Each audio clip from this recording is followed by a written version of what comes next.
उदगीर तालुक्यातून एक अत्यंत दुर्दैवी आणि धक्कादायक बातमी समोर आली आहे. एकुरका रोडवर मोटारसायकल आणि कार यांच्यात झालेल्या भीषण अपघातात एका तरुणाचा जागीच मृत्यू झाला आहे. ही घटना 10 मे 2026 रोजी दुपारी सुमारे 3:45 सुमारास जिरगा हनुमान मंदिराजवळ उदगीर एकुरका मार्गावर घडली. मिळालेल्या माहितीनुसार नामदेव हनुमंत साळुंके हे मोटारसायकलने आपल्या गावाकडे जात होते. त्याचवेळी समोरून भरधाव वेगात येणाऱ्या MH24BL0015 क्रमांकाच्या कारने चुकीच्या बाजूने येत त्यांच्या दुचाकीला जोरदार धडक दिली. या भीषण धडकेत नामदेव साळुंके यांच्या डोक्याला आणि शरीराला गंभीर दुखापत झाली. अपघात इतका भीषण होता की त्यांचा जागीच मृत्यू झाला.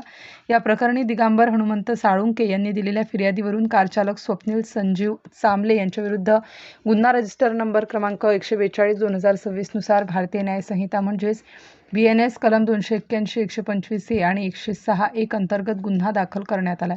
या घटनेचा पुढील तपास सहाय्यक पोलीस निरीक्षक सुनील गायकवाड हे करीत आहेत.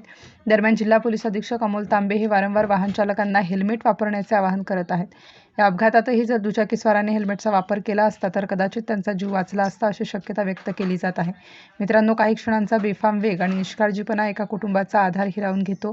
त्यामुळे वाहन चालवताना वाहतूक नियमांचे पालन करा, वेगावर नियंत्रण ठेवा आणि सर्वात महत्त्वाचे म्हणजे हेल्मेटचा वापर नक्की करा.